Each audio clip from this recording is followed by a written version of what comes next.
সাবেক সেনাপ্রধান জেনারেল আজিজ এবং তার ভাইদের বিরুদ্ধে দুর্নীতির অভিযোগ অনুসন্ধানে দুদক, এই শিরোনামে একটি রিপোর্ট। তবে আমি কিছুক্ষণ আগে খবর পেয়েছি যে জেনারেল আজিজের নামে যত সম্পত্তি সবই তার বাসার ড্রাইভার, কাজের লোক, পরিচিতদের নামে ইতিমধ্যে ট্রান্সফার হয়ে গেছে। ফলে কি খুঁজে পাবে আমি ঠিক বুঝতে পারছি না। দেখা যাক। তারপরও অনেক বিলম্বে, এটা যেমন এই বিলম্বে অনুসন্ধানের কারণে দুদকের বেনজির আহমেদ চলে গেছে। অবশ্য কিছু করার ছিল না।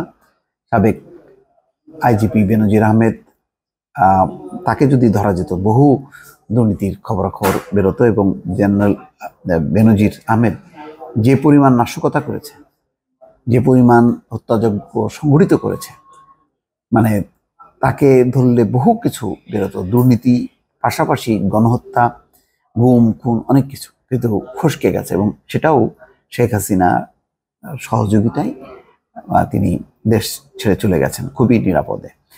জেনারেল আজিজ কেন জানি যেতে পারেননি, তার একটা কারণ আছে। তার উপর নিষেধাজ্ঞা দিয়েছে, সর্বশেষ নিষেধাজ্ঞা যেটি দিয়েছে মার্কিন যুক্তরাষ্ট্র 4-5 মাস আগে, সেটি হচ্ছে জেনারেল আজিজ।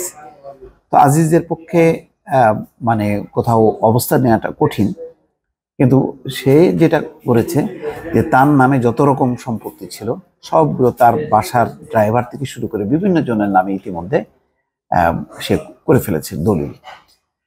তো এখন খবর বলা হচ্ছে যে জেনারেল আজিজের বিরুদ্ধে ক্ষমতা অপব্যবহার, দুর্নীতি ও নানা অনৈতিক কার্যক্রমের মাধ্যমে রাজধানী সহ বিভিন্ন জায়গায় বাড়ি, ফ্ল্যাট কেনা, 100 কোটি টাকা বিনিয়োগ করে আলিশান বাংলো নির্মাণ, ছোট ভাই তোফায়েল আহমেদ ও জোসেফের নামে ঢাকার বিভিন্ন জায়গায় বাড়ি ও কয়েকশো বিঘা জমি কেনার অভিযোগ রয়েছে। এছাড়া অর্থ পাচার করে মালয়েশিয়া, সিঙ্গাপুর ও দুবাইয়ে ব্যবসা পরিচালনা ও বাড়ি কেনার অভিযোগ রয়েছে তার বিরুদ্ধে। সাবেক সেনাপ্রধান জেনারেল আজিজ আহমেদ ও তার দুই ভাই হারিস আহমেদ ও তোফায়েল আহমেদ জোসেফের বিরুদ্ধে অবৈধ সম্পদ ও অর্থ পাচার সহ বিভিন্ন অনিয়মের অভিযোগ অনুসন্ধানের সিদ্ধান্ত নিয়েছে দুদক। বুধবার দুদকের প্রধান কার্যালয় থেকে এই সিদ্ধান্ত নেওয়া হয়েছে বলে সংস্থাটির ঊর্ধ্বতন একটি সূত্র জানিয়েছে। দুদকের উপপরিচালক এই বিষয়টি নিশ্চিত করেছে। বলা হচ্ছে, দুদকের গোয়েন্দা ইউনিটের অনুসন্ধানে প্রাথমিক সত্যতা পাওয়ার পর প্রকাশ্য অনুসন্ধানের সিদ্ধান্ত নেওয়া হয়েছে। সাবেক সেনাপ্রধান জেনারেল আজিজের বিরুদ্ধে ক্ষমতার অপব্যবহার, নানা অনৈতিক কার্যক্রম, অনিয়ম ও দুর্নীতির মাধ্যমে রাজধানীর বিভিন্ন জায়গায় বাড়ি ও ফ্ল্যাট কেনা সহ 100 কোটি টাকা বিনিয়োগ করে আলিশান বাংলো নির্মাণের অভিযোগ রয়েছে। আরও অভিযোগ আছে, সাবেক এই সেনাপ্রধান মিরপুর ডিএইচএস এ বাড়ি ও ঢাকার নিকুঞ্জ 1-এর 6 নম্বর রোডে আজিজ রেসিডেন্স নামের বাড়ি কিনেছেন। তিনি তার ছোট ভাই তোফায়েল আহমেদ ও জোসেফের নামে ঢাকার বিভিন্ন জায়গায় বাড়ি ও কয়েকশো বিঘা জমি কিনেছেন। তো এখন দেখা যাক এইগুলি কতটুকু পাওয়া যায়।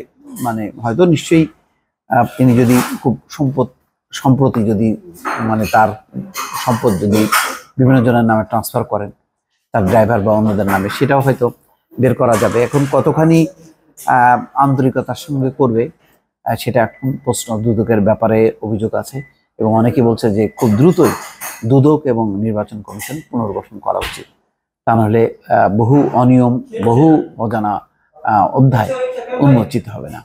দর্শক ভালো থাকবেন। আল্লাহ হাফিজ।